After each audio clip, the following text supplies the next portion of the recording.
Thank you, Mr. Chairman. Mr. Zuckerberg, welcome. Thank you for being here. Mr. Zuckerberg, does Facebook consider itself a neutral public forum? Senator, we consider ourselves to be a platform for all ideas. Let me ask the question again. Does Facebook consider itself to be a neutral public forum? And representatives of your company have given conflicting answers on this. Are you a First Amendment speaker expressing your views, or are you a neutral public forum allowing everyone to speak? Senator, here's how we think about this. I don't believe that there is certain content that clearly we do not allow, right? Hate speech, terrorist content, nudity, anything that makes people feel unsafe in the community. From that perspective, that's why we generally try to refer to what we do as a platform for all ideas. Let me try, just because the time is constrained.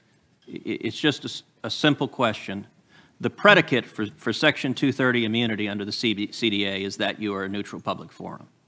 Do you consider yourself a neutral public forum, or are you engaged in political speech, which is your right under the First Amendment? Well, Senator, our goal is certainly not to engage in political speech. I'm not that familiar with the specific legal language of the law that you speak to, so I would need to follow up with you on that.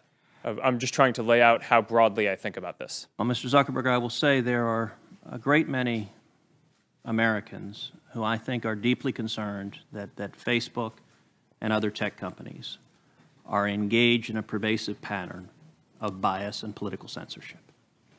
There have been numerous instances with Facebook.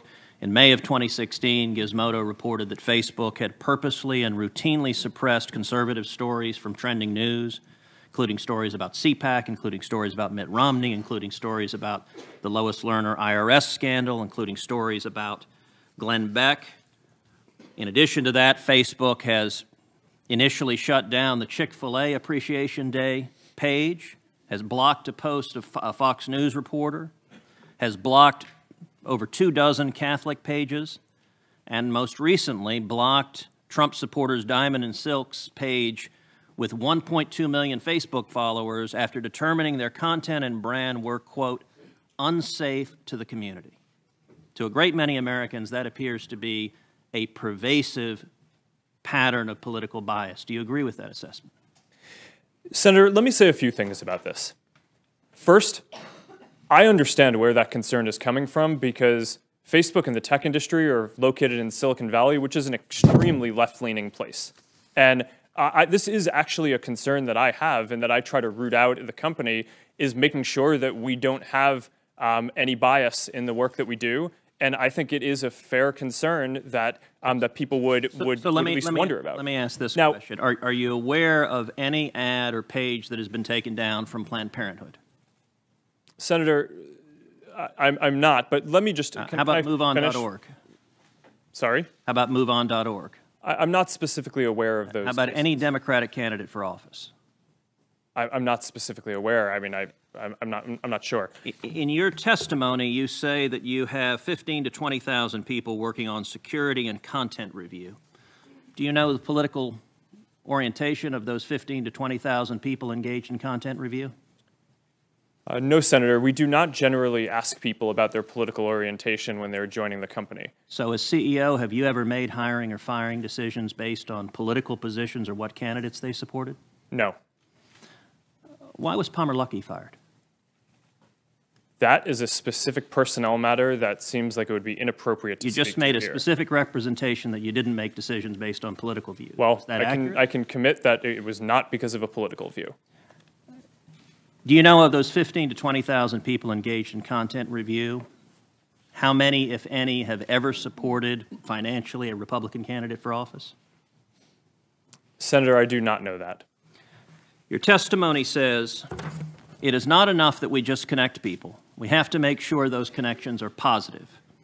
It says we have to make sure people aren't using their voice to hurt people or spread misinformation.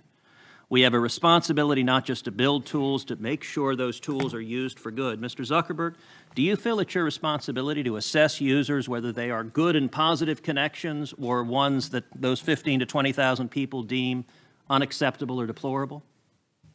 Senator, you're asking about me personally? Facebook.